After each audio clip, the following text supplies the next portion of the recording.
तो आज हम लोग जा रहे हैं एक छोटी सी कन्फ्यूजन को दूर करने के लिए।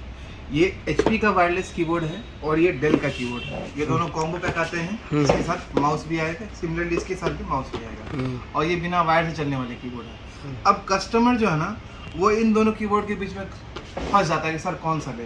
लगभग दोनों का दाम भी एक ही जैसा है, लुक भी लगभग एक ही जैसा है, तो फ़र्क क्या है? अब वो कौन सा ले उसे समझ में नहीं आता। अब जिसके पास डेल का लैपटॉप वो डेल लेकर चल जाता है, जिसके पास HP का लैपटॉप वो HP लेकर चल जाता है। मगर जिसके पास कोई असेंबल डेस्कटॉप है, अब वो सोच में पड़ जाता है सर मुझे अच्छा कीबोर्ड दीजिए। अब हम लोग उसी चीज़ को समझने वाले हैं कि उनके लिए बेटर कौन सा कीबोर्ड रहेगा। अब मैं आपको दोनों कीबोर्ड एक एक करके दिखाता हूँ। सबसे पहले हम लोग देखते हैं, ये हमारा डेल का कीबोर्ड है। आप इसको देखिए ढंग से, फिर मैं बताऊँगा क्या क्या फ़र्क है। रुकिए। अब ये हमारा HP का कीबोर्ड है। कैमरा आगे लेके आइए, आगे दिखाइए कैमरा, पीछे भी दिखाइए। तो यहीं से हमारा पहला कंपैरिजन चालू होता है। ये देखिए, ये जो हमारा डेल के कीबोर्ड है, इसके साथ आपको पीछे में ना ये एडजस्टेबल स्ट्रिक मिलेगा। आप चाहे तो इसका हाइट घटा बढ़ा सकते हैं, जो कि आपको HP में नहीं है।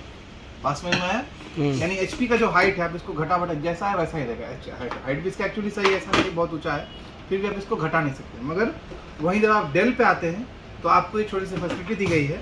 आप चाहे तो इसके हाइट को थोड़ा सा एडजस्ट के ऊपर कर सकते हैं और चाहे तो आप इसको नीचे कर सकते हैं। ये पहला कंपैरिजन हो गया।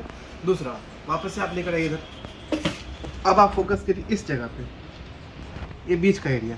इस बीच के एरिया में आप देखेंगे क्या, इसके कीबोर्ड में, डेल के कीबोर्ड में आपको यहाँ एम्प्टी स्पेसेस दिखाई देते हैं। ये एम्प्टी स्पेसेस में आप क्या कर सकते हैं, तो अगर आप गेम वगैरह खेल रहे हैं, आपको कुछ टाइपिंग वगैरह का काम है, तो ये एरो का बहुत काम पड़ता है। ये एरो का एम्प्टी स्पेसेस यहाँ खाली है, तो कहीं भी कोई रॉन्ग की वहाँ पे आप उसको टच नहीं करेंगे। मगर यहाँ अगर आप देखते हैं HP के कीबोर्ड में, तो आप देख सकते हैं ये सारे की भी एक दूसरे के साथ ओवरलैप हो रहा है, जिसमें वो किसी और की को टच करने के चांसेस बढ़ जाते हैं। इसके साथ साथ डेल के कीबोर्ड में देखिए, यहाँ पे डेडिकेटेड बटन दिया गया है, वॉल्यूम ऑफ करने के लिए, वॉल्यूम घटाने के लिए और वॉल्यूम बढ़ाने के लिए। बटन्स तो HP के कीबोर्ड में भी है, मगर वो डेडिकेटेड नहीं है। आप यहाँ देख सकते हैं फंक्शन के साथ इस्तेमाल कर सकते हैं, volume down, volume up and mute करने के लिए। यही कंपैरिजन है। इसके साथ साथ छोटा सा कंपैरिजन और, HP का जो कीबोर्ड है वो आपको लेंथ में थोड़ा छोटा है, डेल के कीबोर्ड थोड़ा बड़ा है। अब जिनको लैपटॉप बैग में कैरी करना है, मैं तो बोलूँगा HP कीबोर्ड कैरी करिए, आपके लैपटॉप बैग में आराम से चल जाएगा।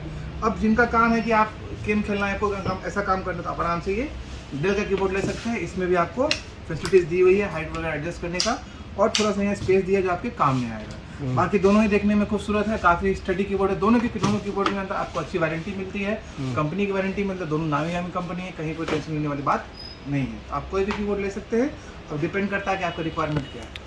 3 साल। और इन दोनों कीबोर्ड में वारंटी कम नहीं है, 3 साल की वारंटी है दोनों कीबोर्ड में। आप जो भी कीबोर्ड लेते हैं, आपको कंपनी से आपको उसमें 3 साल की वारंटी भी मिलेगी। सिर्फ छोटा सा जो फर्क मैंने आपको बता दिया। अब आपको डिसाइड करना है कौन सा कीबोर्ड लेना है। माउस कस्टमर के लिए दोनों इक्वल है, और दोनों के साथ माउस भी है। माउस भी लगभग दोनों का एक ही जैसा है, जिसमें कोई कंपेरिजन करने की चीज़ बनती रहेगी। Thank you.